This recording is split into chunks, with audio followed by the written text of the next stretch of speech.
Good morning, everyone. My name is Coco, and today I will be presenting the critical analysis of a 2023 neuroscience study on screen time and brain development. We all have children in our classroom who are digital natives. We've all wondered about the impact of screen time, but how does it really affect the developing brain? This negative impact of daily screen use and on inhibitory control network in pre-adolescence, a 2-year follow-up study will help us examine together. So let me start with some key context. This study focused on something called inhibitory control, or IC for short. In simple terms, this is the ability to resist impulses and focus on long-term goals. So childhood, particularly ages 9 to 11, is the critical period for developing this self-control.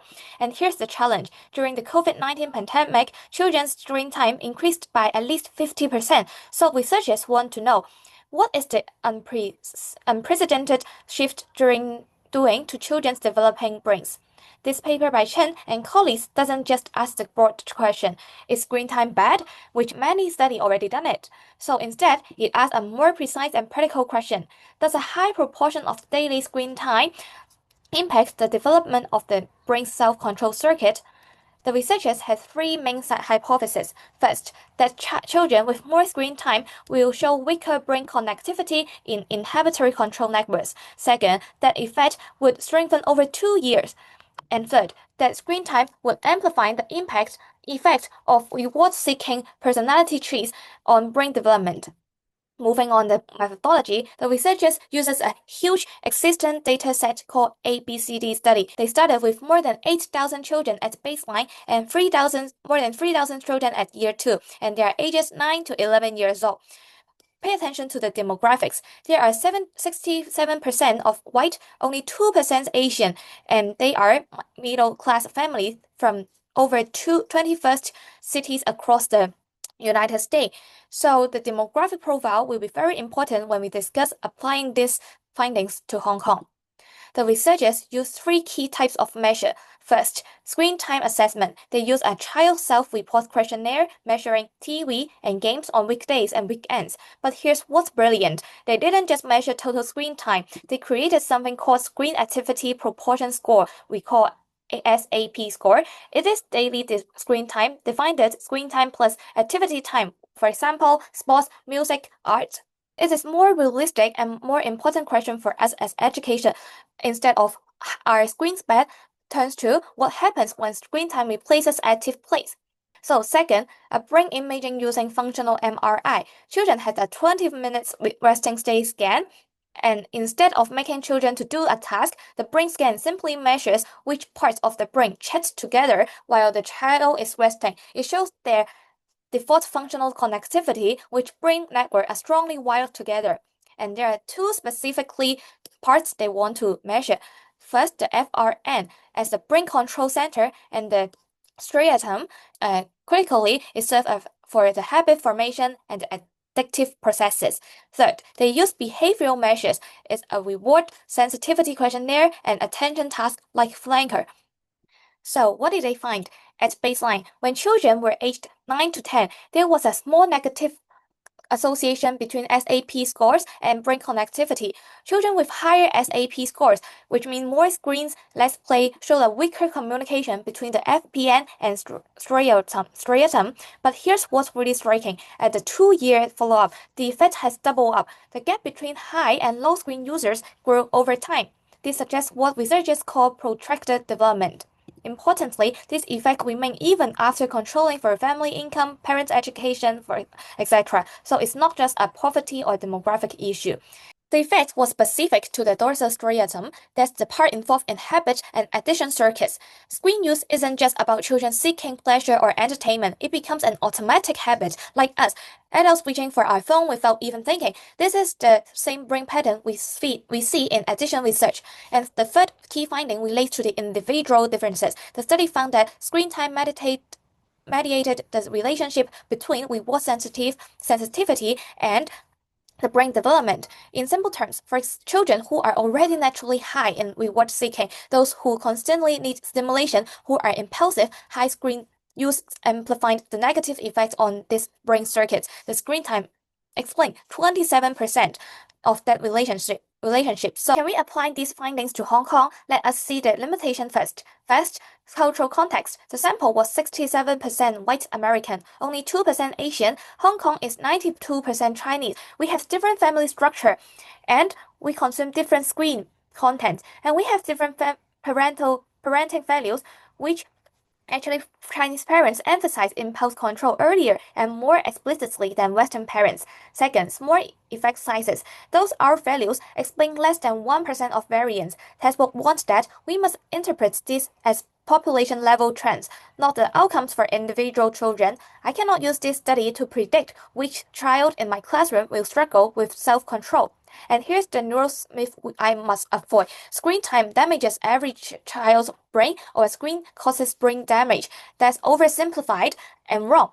And the accurate statement should be screen time is associated with differences in brain development patterns at the population level. Third, correlation does not equal to the causation. This study is an observational study instead of an experimental study. It cannot prove screens caused brain changes. But despite this limitation, I do think there are thoughtful and evidence-based applications for Hong Kong.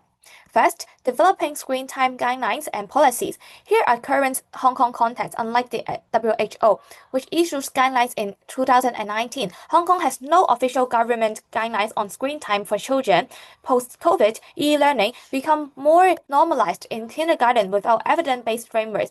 Many Hong Kong kindergartens now use tablets and iPads for interactive learning without systematic evaluation of developmental impacts. So, can we recommend, based on this study's finding, that even educational screen time may impact developing inhibitory control network? The WHO recommends less than 1 hour per day for 2 to 4 years old.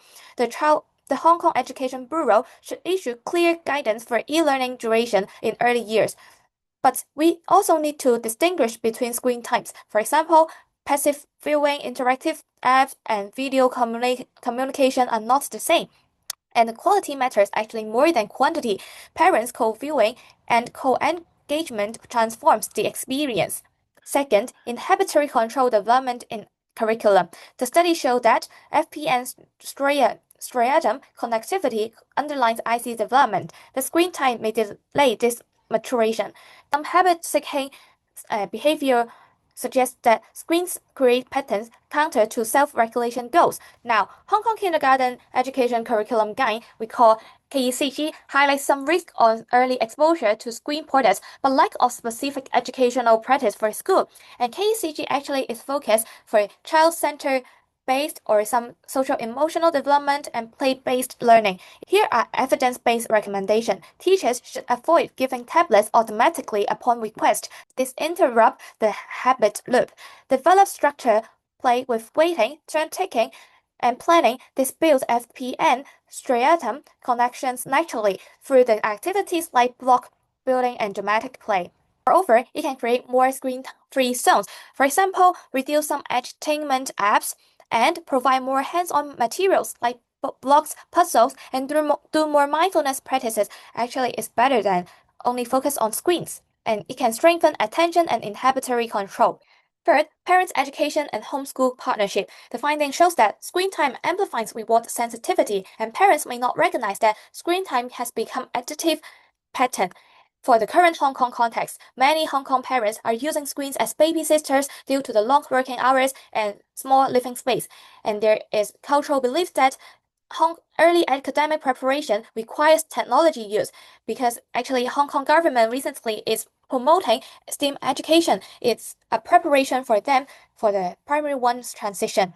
So we should establish workshops explaining the connection between screens and neuroscience, but in accessible language. Help parents replace screen activity, more sensory beans, dramatic play toys, develop screen-free family routines, for example, during the meal times, bedtime stories, and utilize some public resources. They can go to the playgrounds and libraries together. And remember, avoid screens 1 hour before sleep. Let me conclude with a personal reflection on my learning and how I understand the neuroscience education connection. I encountered three main challenges that course readings helped me overcome. First, the statistical complexity. I initially felt overwhelmed by the paper statistic, but the study explained that small effect sizes are expected in neuroscience because brains are influenced by countless factors. So I understand findings need to be complexity, and I also spot neural myths. I think much deeper when I see the headlines instead of just screaming, oh, screens destroy brains. But now I think, what's the actual effect size? Is this oversimplified? Second, the mechanistic understanding. When a paper discusses frontal striatal connectivity, bears foundational neuroscience textbook help me visualize the actual pathway involved. This depth matters. When the parents ask, why are screens problematic? I can now explain in accessible terms that screens offer immediate rewards that train the brain's habits circuits differently than the activities requiring delayed gratification. That mechanistic clarity from our textbook combined with other research translation principles makes me a more credible educator rather than someone just saying, oh, the brain's research says. Third, the most importantly, the integration part. This course test collectively taught me that educational neuroscience isn't about replacing teaching wisdom with brain scans. It's about integrating. As our textbook emphasized, effective early childhood education combines neuroscience insights plus the developmental psychology. And this assignment, also with a complex study, it can contextualizing it for Hong Kong and reflecting on my learning actually is focusing on the integration too. In conclusion, this study provides valuable insights into how screen time may influence brain development through the habit formation pathway, but we must apply these findings thoughtfully. Thank you so much for listening, and here is the references.